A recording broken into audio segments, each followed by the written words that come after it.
Coach, congrats, national champs. What's the feeling right now?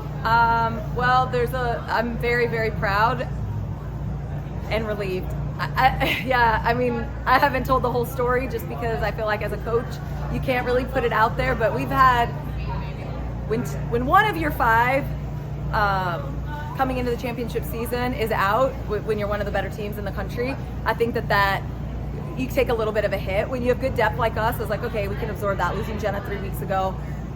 And then Lexi was pretty much a mermaid the month of November, an actual mermaid. I mean, spent more time in the pool than she did on the ground. And so there's just a little bit of uncertainty coming in. She didn't race regionals, we rested her, and you just don't know how that's gonna end up. And so we needed her today to do what she did. And even if she was in the 20s, I felt like, okay, we could possibly fight for the win. A question I was asked yesterday was, your women have never done it. They've got good track times, but they've never done it in cross. And my response was, no woman has ever done it until she does it. And that was the hope that I kept alive. When we won the last time, I'm grateful for that 2020 team because we also weren't at our best and other women stepped up to make it happen. And so today you saw that too. It gave me a little comfort last night. I was talking to Courtney Wayment on the phone, just reminiscing on when Whitney was our number 3 in 2020 and we still got the win, and just focusing on the team effort.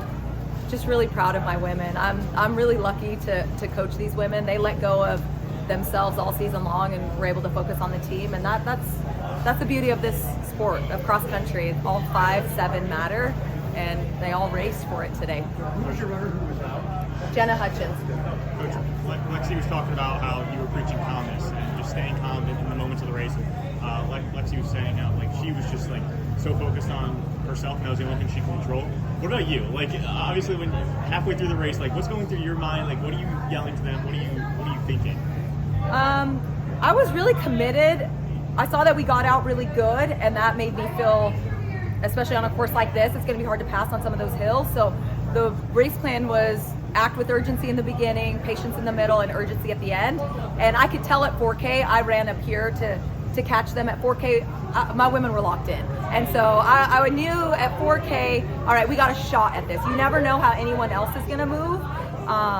But we had a good enough finish to close it out. Can you tell us about the butterfly necklace and the story behind that? I saw they were wearing them as well. Yeah, last year, if anybody follows us, we were one of the better teams. Actually, that's probably one of my better physically teams that I've coached. And we crumbled. We were leading at 2K, and it just, emotions got the best of us. And at the end of that, I remember coming back to my team and saying, just when the caterpillar thinks the world is ending, she becomes a butterfly. And since that moment, if you followed BYU women's distance, we've had a ton of butterfly moments in 2024, starting in indoor, outdoor, Paris Olympics. We've had some truly butterfly moments. And not that we're not going to have those caterpillar moments, because every program does, but just to remind the women to kind of stay committed, because when things are really dark, the light is just on the other side. And I'm grateful for my women. I'm grateful to be at BYU and the Church of Jesus Christ Latter-day Saints. I'm just all of it. This happens because of all of it. And God played a big role today. You heard Lexi talk about it. If you guys knew the last 3 weeks, you would not. I coach her, and I'm in shock that finish was what happened, because we didn't do very much. Well, it's like a little bit more about faith, beginning with a prayer, ending with a prayer in this race. Yeah, I have a tradition just at national championships that I say the prayer. It's something that's super uncomfortable for me, actually.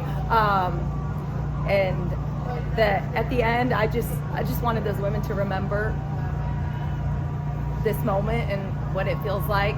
And so I just thought we should take a second to just pay gratitude to God and just hopefully have them keep this etched in their memory for years to come. What were you thinking 3 weeks ago when Jenna's injured and Lexi's working through her injury? What were the injuries and what's going through your mind at that point? So in September, we started out, and I thought I had a team that could be anywhere from 4th to 6th. And then we had COVID. I mean, my whole team was out for the first couple weeks of COVID, and it hit us just randomly. So we just kind of came up with this motto, embrace the imperfect.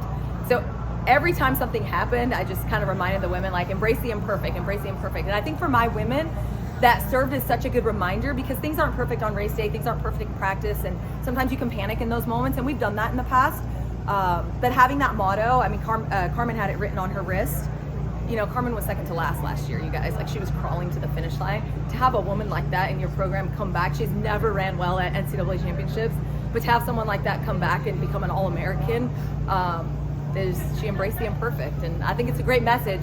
Our goal at BYU is to inspire all the young girls and young women in sport. And my women do such a great job of doing that. Just like when you're having setbacks, when you're facing failure, embrace your body changes when you're going through puberty, just do it the right way. Anything is possible, just stay committed to your dream. And I think my women are really inspiring, and I'm super proud of who they've become through this. This is part of it. Obviously, like getting the win makes for a great story, but it's so much bigger than this. And as a coach, that's what I learned last year, walking away 14th and just kind of my lowest moment in my coaching career, wondering like, where do you even go from there? And then to come back a year later and get the win, it's just gotta have faith. That'll be it for questions for Coach. Thank you guys Congrats, so much. Coach. We'll get you to the men's.